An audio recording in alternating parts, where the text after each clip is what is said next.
In the last 4 years, it's gone down steadily every year. And for Gen Z, it's gone down 16% in the last 4 years. So what that suggests is that we have a group of people, again, this is a randomized sample across 169 countries. This is Mitko Ivanov, the host of the Pump Home Experience. The Pump Home Experience is sponsored by Zinc. Hosting a podcast gives you authentic content, engages audiences, and fuels marketing and sales. However, managing it can be overwhelming. That's where Zinc comes in. It's a platform that takes away all the grunt work, allowing you to focus on hosting a great show. Go to zinc.ai. And now a few words about our guest today. Joshua Freedman is one of the world's top experts on using emotional intelligence to improve performance. He is the co-founder and CEO of 6 Seconds, the global nonprofit dedicated to teaching people how to use emotional intelligence. Their goal is to equip people with the emotional skills they need to thrive at home, at work, and at school. Welcome, Joshua. Feeling excited to have you on the show. Thank you.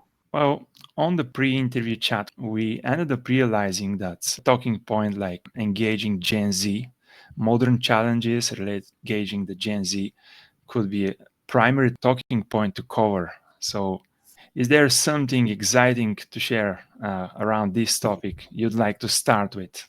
Well, I certainly hear from almost every manager that I talk to that they struggle with intergenerational communication, and that and this has probably been true throughout history, right? Like, oh, these young people, they think differently and they don't have the same values, and they don't work hard, or they don't this, or they're too this, or they like rock and roll, or I don't know. um, but I hear from a lot of managers that they're having a hard time with engaging Gen Z, and there's a lot of interesting challenges for this generation.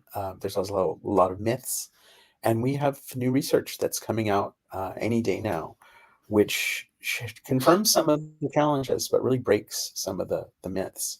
And I think it's important for us to kind of look at, well, what is really different in this generation, um, and trying to understand, not kind of from just a stereotype or blaming, but if we actually want this generation to be effective in our organizations that are now their organizations, how are we going to manage in a way that actually taps into the power that this generation has? Could you elaborate a bit on like the deficit of attention? Are they struggling with that, or maybe something related to perceiving, the tasks they are getting? Maybe they struggling with being active listeners, or Well, first of all, there's a lot of data about mental health challenges, well-being challenges in this generation. And basically, everyone from the US Surgeon General to the World Health Organization is identifying a real crisis in mental health and well-being in this generation.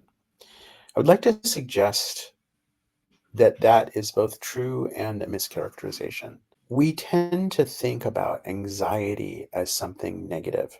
And when you look at the world that they are inheriting, unprecedented levels of polarization, InfoWars on social media, the hottest temperature on record year after year for the last 5 years. What is the appropriate response to that, if not anxiety? So the data that we have is well-being for Gen Z. It has plummeted in the last 5 years. It's gone down for almost everyone in the world. This new research from 169 countries, well-being has declined significantly since 2019. But essentially, the younger you are, the more it's declined. And for Gen Z, it's declined 3 to 4 times as much as it's declined for other groups. right? Well, have you explored the roots, the origins of like this short attention span? You mentioned a couple of like primary reasons why there is a decline, but is there something that takes, let's say, 80+% of as the main reason of the decline? Well, I'm not sure I agree with the idea of attention span declining. Hmm. Well-being, of course, affects our attention. Growing up with social media probably affects attention.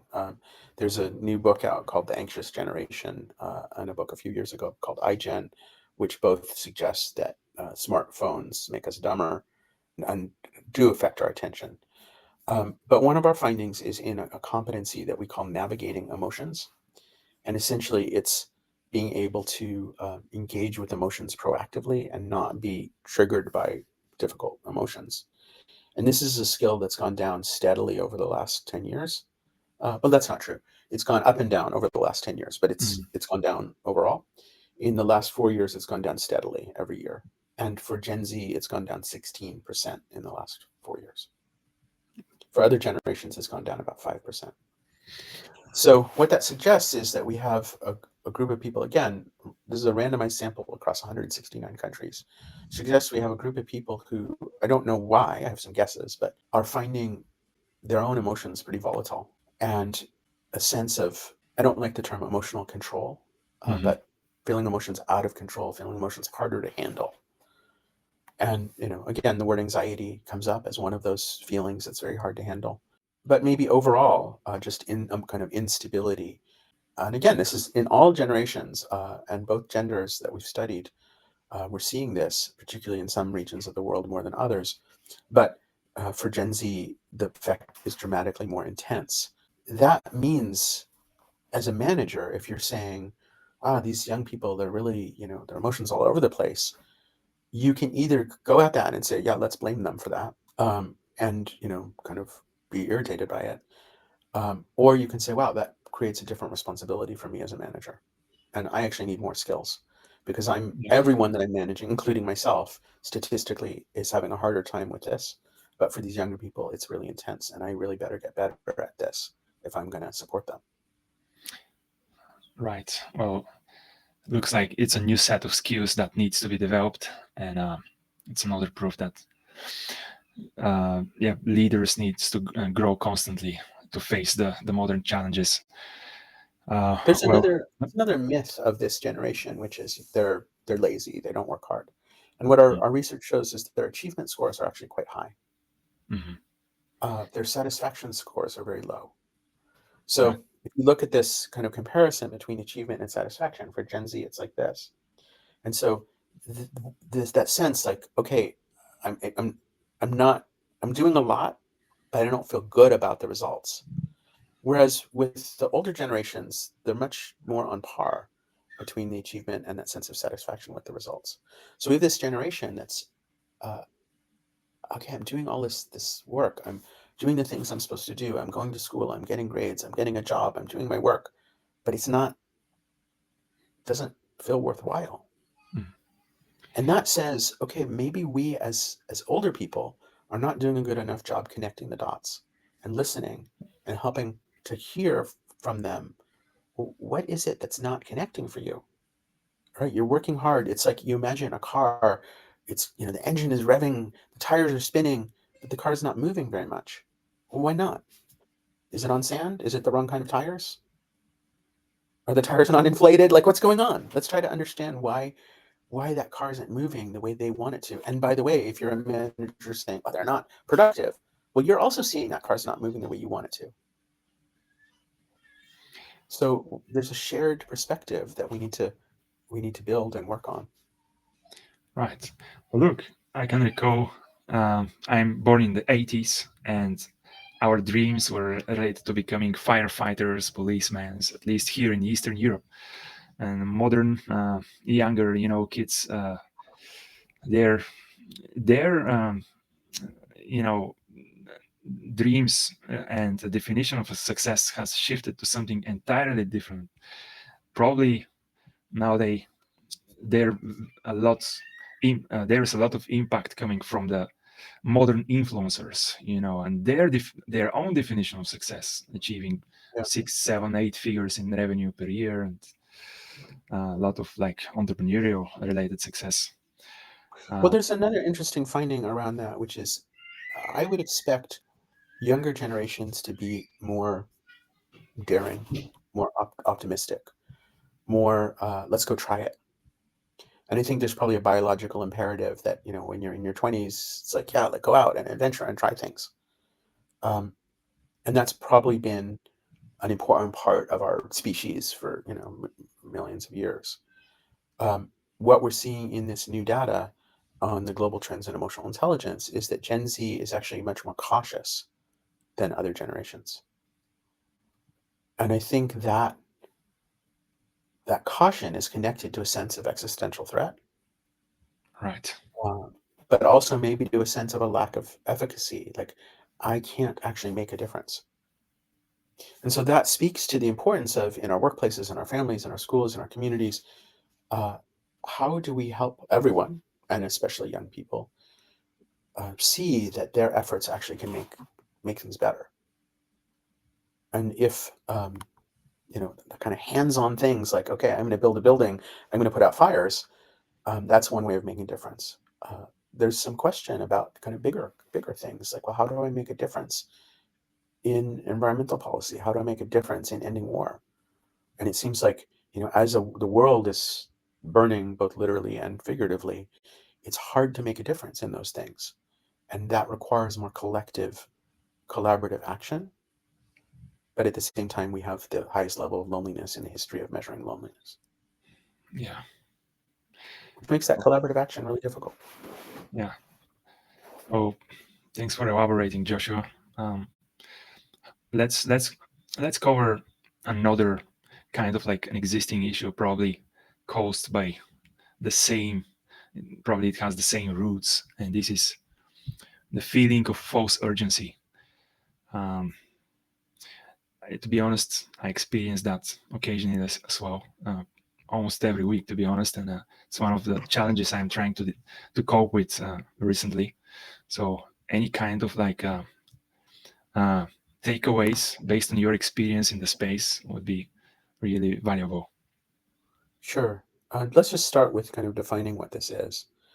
Um, I was working with the head of a school, and she was noticing that whenever somebody wanted something, they would turn it into a crisis. We have to take action on this today because the kids are going to da da da da. If we don't do this, there's going to be a crisis of da da da da.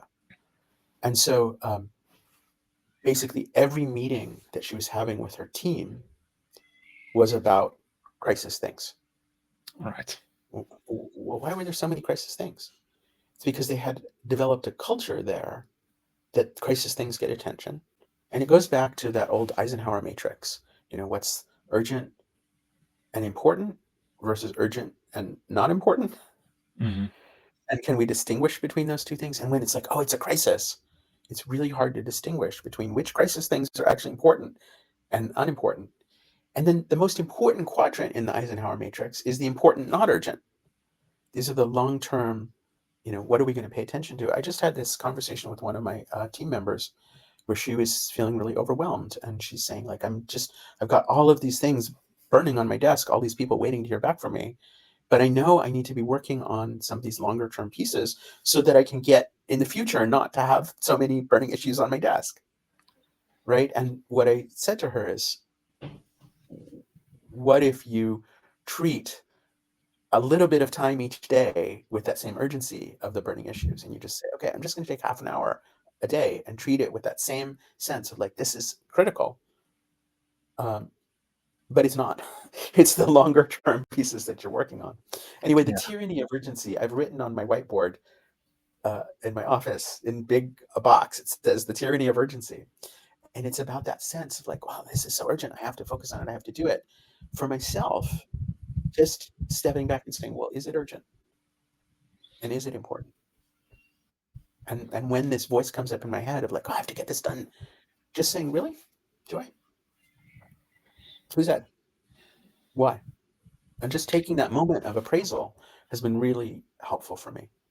The other strategy that I would recommend to people is about, um, is it urgent because people are trying to get something from you, because people are trying to get, like, are people escalating it as a manipulation, or you escalating it as a manipulation, Yeah. or is it escalating because there is actual impact that this is going to have? And so, kind of asking yourself about what is the impact of doing it or not doing it is a way to help you appraise how serious that urgency actually is. Um, the last piece of advice that I would offer about this. Discovered a book called The Tyranny of the Urgent by Mm. Charles E. Hummel, and it was published in 1994. It has almost 1,000 like positive ratings on Amazon, and Oh, wow. I realized it's something that's been explored in the past 3 decades already, and and unfortunately there is like it's more and more of a challenge. It's not declining; it's a rising issue. I think so. I also discovered, I think, in my own like time to explore the matter, it has a lot to do with the feeling of worrying. And I think Dale Carnegie wrote a good book around it, how not to worry, how to reflect on the actual situation and Mm. realize that you don't have to worry, compared with some life-threatening situations, as the Mm. examples he was giving. What your experience is probably thousands of times uh, less challenging compared to someone um, digging in the trenches somewhere with a gun Mm. in their hands. Uh, so yeah, it's a book by Dale Carnegie, Mhm. focused on teaching people how not to worry. Uh, Yeah, I have a different perspective, which is I believe all emotions are there for a reason.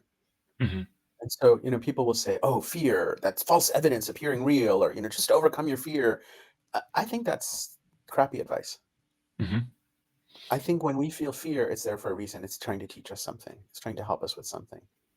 And if we can actually honor that worry, honor that fear, honor that concern, listen to it. We don't need to obey it. It's like, Miko, do you have somebody you go to for advice? Um, Excuse me. Do you have someone you go to when you need advice? Yeah, I have a few people I really trust and ask for advice occasionally. And do you just blindly obey them and do whatever they say? Well, in I can't recall a case like that, to be honest. Right. So what do you do? Well, I keep uh, thinking about it and comparing advantages and disadvantages, depending, the different choices. And what they said definitely weight uh, weights in Yeah. my final decision, but it's still some, you know, thinking process I am going through. It's your decision. Yeah. Yeah. Do the same thing with emotions. Hmm. You don't blindly obey them. Um, you also don't completely ignore them. You make them part of your thinking, part of your Yeah. appraisal. You say, okay, so I have this worry. I also have this excitement. I also have this hope. I have this jealousy. I have this um, curiosity. Yeah. I have this passion. I have this anger. They're different perspectives that are helping us look at different aspects of the situation. And if we ignore one of them and just say, oh, that's, I'm just going to overcome that, I'm just going to push that one aside, it's like we're leaving out one of the important voices in our advisory board. So let's get these different perspectives. We don't need to obey them. And if any emotion is like the boss of you, that's a problem. But if all of your emotions can be like those advisors that you have, and you think about it and you assess it and you kind of integrate that perspective, and then you make the decision, that's emotional intelligence. Absolutely. Well, thanks for elaborating. I was thinking about, yeah, it has something to do with acceptance, accepting the feelings, and then observing them, and uh, doing, making the final decisions. You have detached from them, but this is Yeah. probably the only way to do that. Not just avoiding them, but accepting them first. Yeah, and accepting the multiplicity. I think a lot of times we get caught up in one loud voice, whether that's urgency or whether that's anxiety or whether that's excitement. And I personally think I have trouble with excitement. Mhm. I get, oh, here's an idea, let's try it, da da da, we can just do it. And I need a little more anxiety sometimes to go, wait a minute. Like, Yeah, so it's listening to this kind of multiple perspectives of your emotions and using them to help you kind of see the situation more clearly rather than just kind of following one yeah. track. Well, this is a great application of anxiety actually in the real world, and a kind of like defense mechanism against any kind of like, let's say, sales manipulation. The modern sales science advanced a lot. Yes. Principles are the same since the time Cialdini wrote this book on the influence, and still people get damaged a lot nowadays. Do you agree? Yeah, I just was reading about stuff people buy from social media influence Mhm. and how often that the social media influencers have never tried the product themselves. There's been no testing. There's been no, it's just like, oh, I'm going to promote this because I get paid to promote it. Um, It's like a factory line, the next, and without yeah, any valiant content inside, It's, yeah. And I think a question that I wonder about is like, why are we doing that? There's some emotional need that we have. And I think a lot of times we're shopping as a way of self soothing. And I think maybe we need to develop more strategies for having more kind of inner peace. Again, I mentioned this, this new data showing that as a world, we're kind of at an escalated state. As a world, we're more dysregulated and our well being has declined in the last 4 years. And a very typical trauma response is for people to try to comfort themselves by controlling something or by using substances or by over exercising or overeating or drinking or shopping um, or doom scrolling on social media. I think when we look at, well, why am I doing this? What is it that I'm trying to what is it I'm trying to feel by doing it? And if we can ask ourselves that question and be honest with ourselves, we might be able to find, oh, what I really want is comfort. What I yeah. really want is security. What I really want is some sense of control. And maybe there's a better way to find that. A meaningful conversation, a walk outside, a hot bath, uh, Well, more sleep.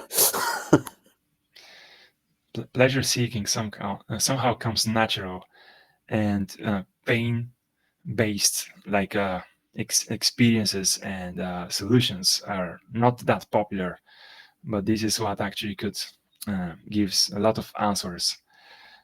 This is something I've been also thinking about, especially after I think it was Gary Brecka who talks about it. He's not the typical modern guru. He has like a pain-based experience and growth that taught him a lot about how to overcome modern challenges. Hmm. Um, Well, again, going back to our research, 65% of the workplace sectors in the world have escalated burnout in the last 4 years. right. We are in a place and a time when people are struggling and depleted. And in that place, when people are struggling and depleted, it's harder for us to persevere. It's harder for us to do hard things. And so it becomes more important for us to support each other and support ourselves and to build workplaces and teams and families where we can do hard things. Yeah. And we can say, you know what, this is difficult, but together we can do it.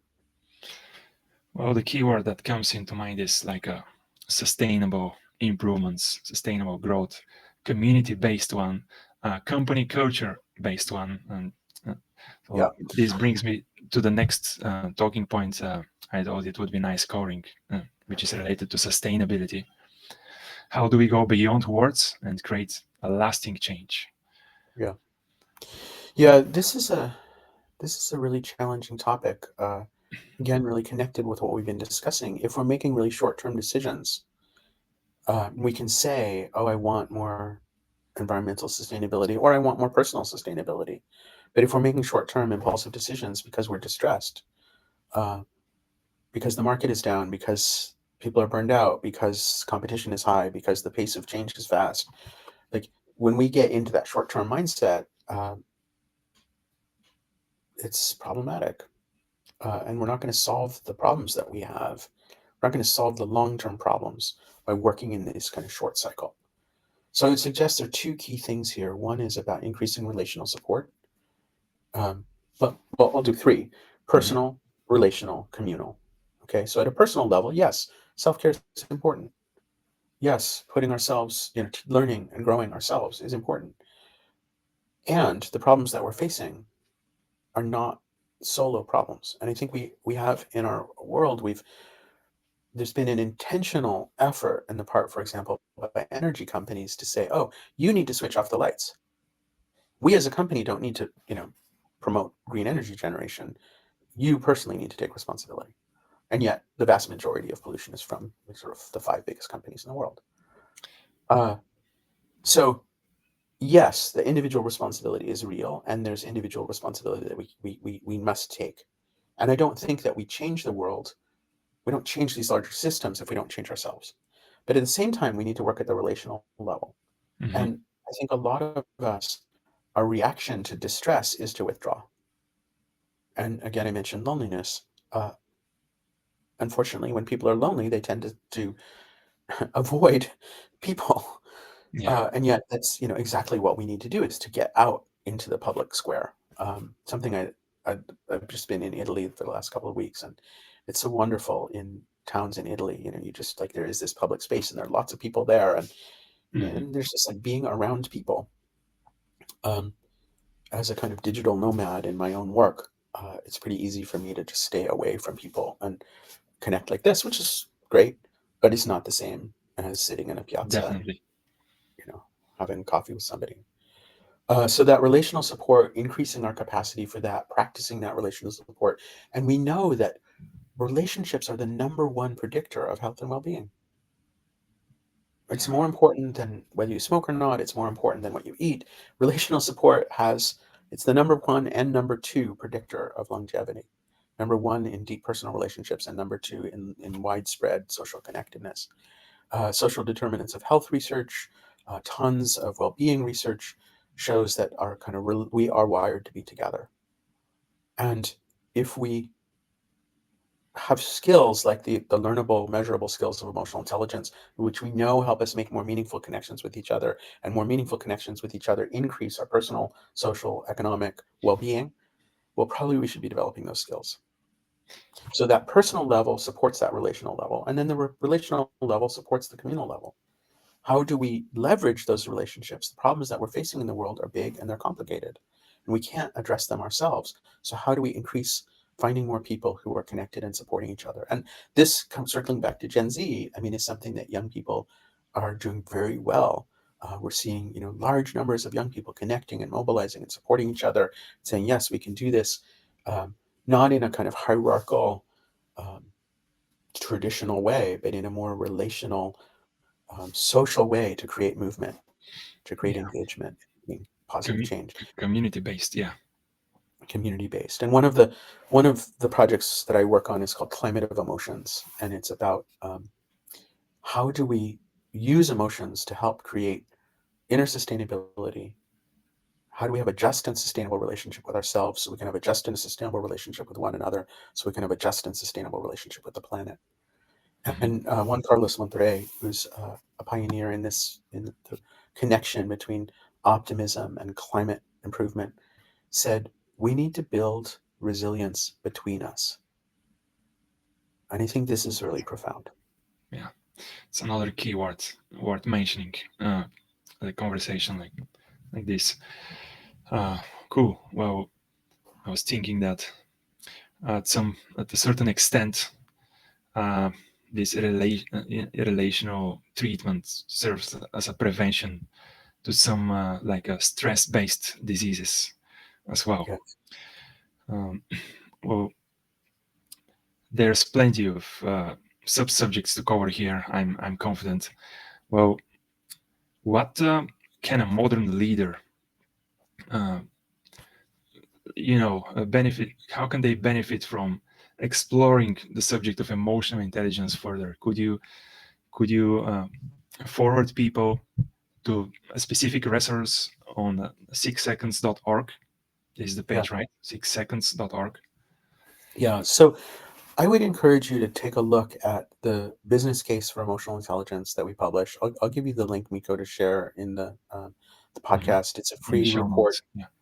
Yeah, and it has just 25 years of data showing how businesses are improving their top line and bottom line by implementing emotional intelligence in leadership, in sales, in customer experience, employee experience. If you look across your entire value chain of how you work as an organization, in every stage, you can look at, are we creating the emotional conditions that support us? In simple terms, at 6 seconds, we say emotions drive people, people drive performance. Are you Right. setting up the right emotional conditions? And if not, you can, and you can measure it. You can measure these skills. You can measure the impacts at individual leader level, at team level, organizational level, and you can see the data really clearly. So this is, kind of from an organizational system perspective. From an individual leadership perspective and a personal perspective, the skills of emotional intelligence are correlated with increased effectiveness, higher well-being, better quality of life, and better relationships. And so if you want those four outcomes, you have this set of learnable, measurable skills that can help you grow that. So if you want to see more of this data, the state of the heart is the research study that I've been talking about. And there's a fantastic report that's available for free on the website. I'll also give you that link. All right. And then if you want to go further, I would encourage you to take an e-learning course or jump into one of our events. And we have almost every day, we have free events that are happening. At 6 seconds, we have programs everywhere from these kind of hour introductory sessions all the way through to a doctorate in emotional intelligence. And so if you want to build this capacity, we can help you do it yourself, in your team, in your organization, in your whole community. We work with cities, we work with government agencies, we work with small businesses, big businesses, schools. So if you want to build these capacities into the places that you're working and living, 6 seconds can help you do that. Yeah. Well, I can see it's events.6seconds.org. And if you go to 6seconds.org, there is an events page at the top, at the header of the page. I've Yeah, seen that there are plenty of events happening at various places around the world. Pretty dense agenda. that's And well, cool, Joshua. Let's wrap it up for today. I really enjoyed chatting with you, and hopefully those who listened were able to will be able to walk away with the numerous takeaways within the subjects we covered. Anything else you'd like to share? well. I just end by saying I've shared a lot of kind of pessimistic data about Mhm. the state of the world. At the same time, we've seen thousands and thousands of individuals and businesses and communities learn these skills, and it makes a difference. I would say that kind of when it's darker outside, the candle is brighter. Right. And so there's a lot of social and emotional challenges that we're facing in the world right now. And so if you are somebody who's working on your emotional intelligence, your candle's going to shine brighter, and people need that. And so I encourage everyone to keep working on these skills and growing your emotional intelligence capabilities, because it makes a tremendous difference for you and the people around you. Right. Growing emotional intelligence is the key. Well, thanks again, Joshua, and chat again soon. Thank you.